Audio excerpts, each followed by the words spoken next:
अच्छा, टॉपिक जो हम डिस्कस कर रहे हैं उसका नाम है नेस्टेड एंड इनर क्लासेस।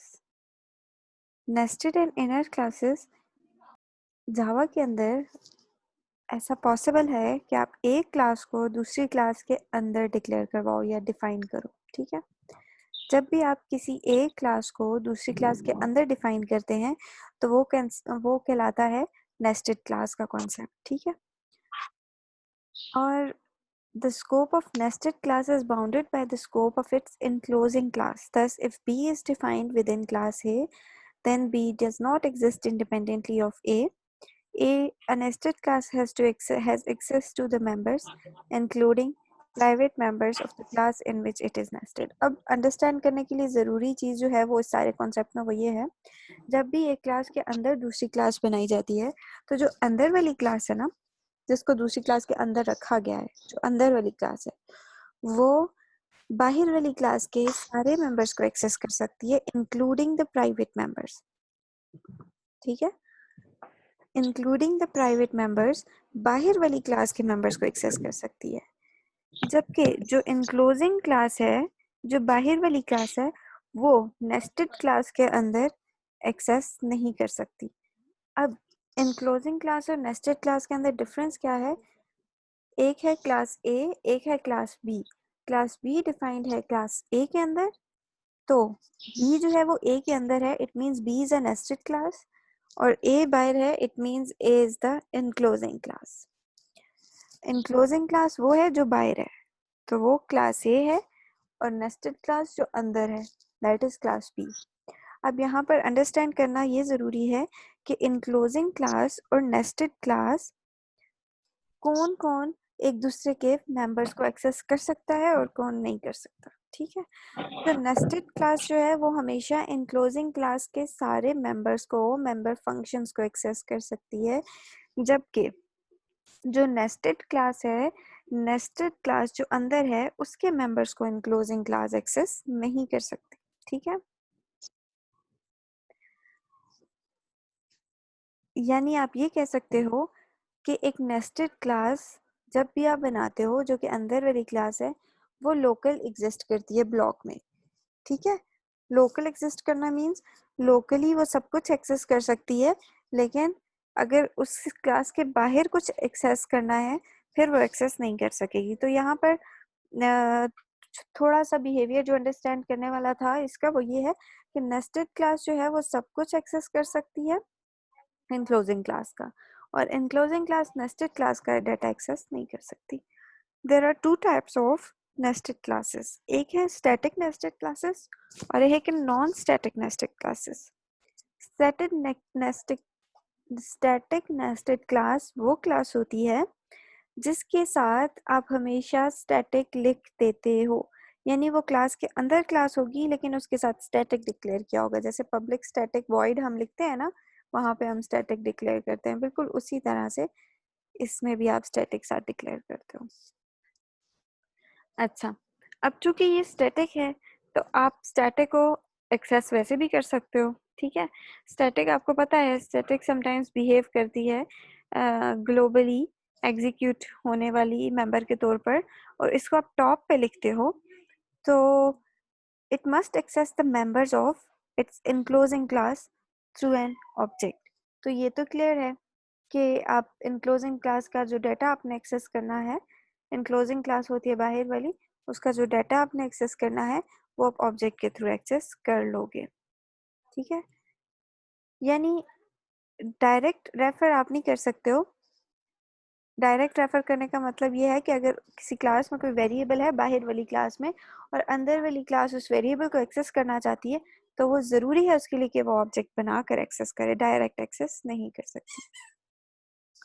और नॉर्मली हम जो है वो स्टैटिक क्लासेस को बहुत रेयरली यूज़ करते हैं, स्टैटिक नेस्टेड क्लासेस को।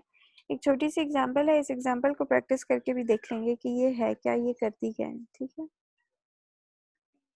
एग्जांपल अंडरस्टैंड करें तो इसमें दो क्लासेस हैं, एक आपकी बनी हुई है क्लास आउटर, और उस आउटर क्लास के अंदर ये क्लास आउटर है, इस आउटर क्लास के अंदर एक वेरिएबल है आउटर एक्स, और एक फंक्शन है void टेस्ट। ठीक है, इसके अंदर एक वेरिएबल है आउटर एक्स और एक फंक्शन है void test। अब आपको ये बात पता है कि आपने इसके अंदर एक और क्लास बनानी है, क्योंकि हम नेस्टेड क्लास का कॉन्सेप्ट पढ़ रहे हैं।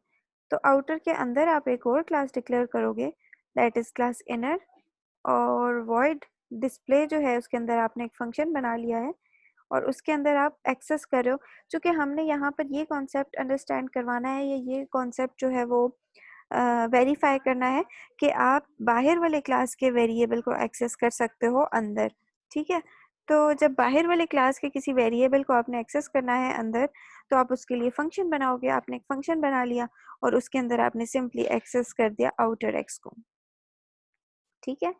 अब आउटर एक्स को आप एक्सेस कर रहे हो, तो ये रन कैसे होगा, इसकी रनिंग को देखते हैं। void टेस्ट फंक्शन के अंदर एक ऑब्जेक्ट बना और ऑब्जेक्ट के रेफरेंस के साथ आपने उस फंक्शन को कॉल किया, ठीक है। ये बात जो हम डिस्कस कर रहे थे कि हमेशा आपने अगर नेस्टेड क्लास के किसी फंक्शन को एक्सेस करना है, तो आप नेस्टेड क्लास के फंक्शन को एक्सेस करने के लिए ऑब्जेक्ट के रेफरेंस से उसको एक्सेस करते हैं, ठीक है। अब ये बनेगा कैसे, आउटर का आपने ऑब्जेक्ट बनाया और आउटर डॉट नेस्ट को कॉल कर दिया, ठीक है। जब आपने आउटर डॉट नेस्ट को कॉल किया तो वो कहाँ पर जाएगा, वो आउटर डॉट नेस्ट इस आउटर क्लास के अंदर टेस्ट फंक्शन के ऊपर जाएगा। ये रहा टेस्ट फंक्शन। टेस्ट फंक्शन के अंदर very first line defines the object of inner class, और ऑब्जेक्ट ऑफ इनर क्लास क्या है, इनर नेम से, ठीक है। और उस इनर नेम के साथ एक फंक्शन कॉल हो रहा है ऑब्जेक्ट क्लास का, और उस फंक्शन का नेम है इनर डॉट डिस्प्ले। अब जब डिस्प्ले को कॉल किया आपने, तो डिस्प्ले सिंपली इस x की वैल्यू प्रिंट कर देगा। अगर आप ये रन करें तो ये वाकई x की वैल्यू को प्रिंट करेगा। तो यहाँ पर जो चीज़ अंडरस्टैंड करनी थी वो सिर्फ ये थी कि अगर आपने नेस्टेड और इनक्लोजिंग क्लास का कॉन्सेप्ट इम्प्लीमेंट किया है, तो नेस्टेड क्लास वो होती है जो कि अंदर होती है, इनक्लोजिंग क्लास बाहर होती है। तो आप नेस्टेड क्लास के वेरिएबल्स जो है वो बाहर एक्सेस नहीं कर सकते आपने। अगर एक्सेस करना है तो आपने ऑब्जेक्ट के थ्रू एक्सेस करना है उनको, जबकि जो बाहर वाली क्लास है उस बाहर वाली क्लास के डाटा को आप अंदर वाली क्लास यानी इनर क्लास में आप एक्सेस कर सकते हो, ठीक। ये एक सिंपल सी एग्जांपल थी, इसको कंपाइलर में प्रैक्टिस जो है वीडियो लेक्चर के अंदर हुई भी है, इसलिए यहाँ पर रिपीट नहीं करते। जो रिकॉर्डेड लेक्चर है वो आप देख लीजिएगा। यहाँ पर जो नेक्स्ट है,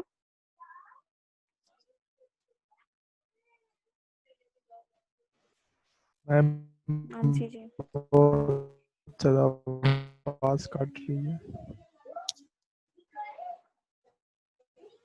okay let's wait for some time.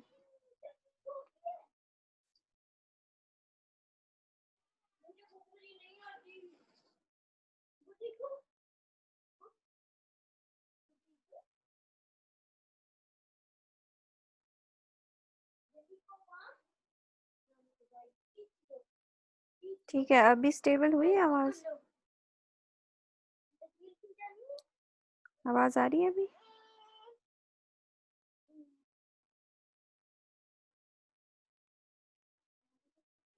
Hello,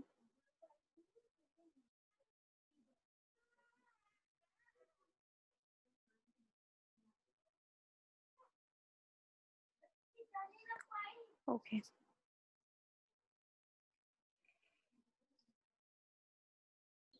अब हम डिस्कस कर रहे थे नेस्टेड और इनर क्लासेस का स्कोप।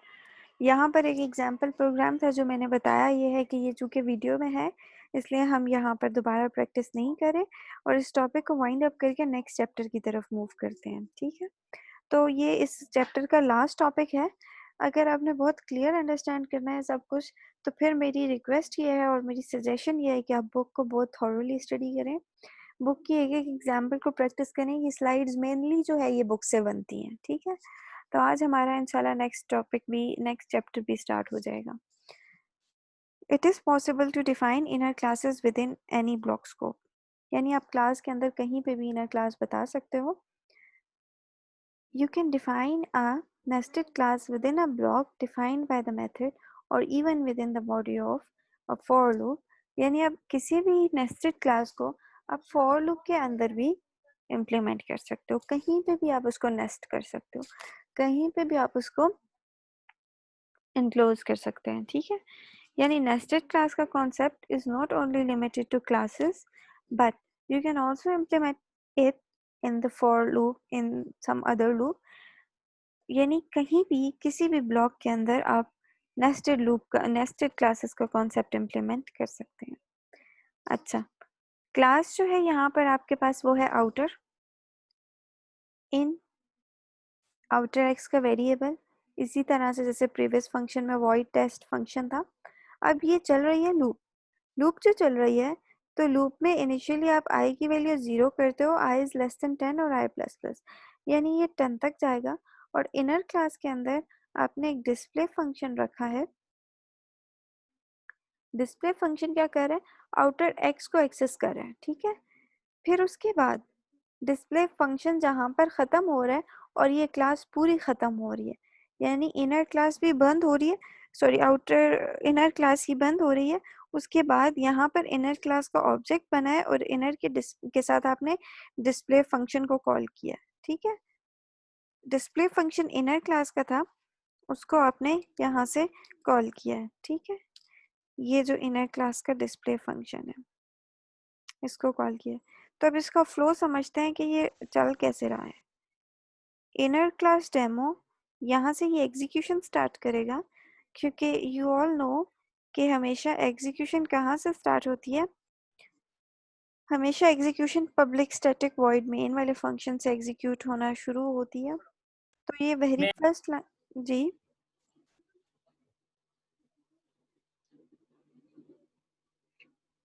जी कोई बोल रहा था, क्लियर है मैम, ठीक है। ठीक है, ओके।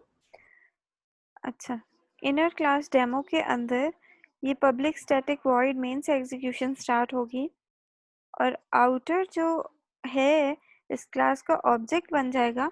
और ऑब्जेक्ट बनने के बाद आप उसके साथ फंक्शन डॉट टेस्ट फंक्शन को आप कॉल करोगे, तो डॉट टेस्ट फंक्शन जो है वो ये ऊपर है, ठीक। अब टेस्ट फंक्शन के अंदर एक फॉर लूप है और फॉर लूप के अंदर आपने क्लास लगाई है, ठीक है। फॉर लूप के अंदर आपने क्लास लगाई है, यानी यहाँ पर समझाना ये था कि कभी भी आप किसी भी ब्लॉक के अंदर इसको डिक्लेयर कर सकते हो, ठीक है, क्लास को या डिफाइन कर सकते हो। एग्जीक्यूशन स्टार्ट होगी तो आउटर डॉट टेस्ट पे जाएगी, तो आउटर क्लास के अंदर डायरेक्टली वो जंप करेगा टेस्ट फंक्शन के अंदर। टेस्ट फंक्शन के अंदर लूप लगी है, फर्स्ट टाइम जब लूप चलेगी तो आउटर एक्स की वैल्यू प्रिंट होगी, ठीक है। अब ये जब लूप चलेगी तो उसके अंदर वो ऑलरेडी देखेगा कि भाई यहाँ पर तो एक क्लास है, ठीक है। इस क्लास के अंदर void display एक फंक्शन है।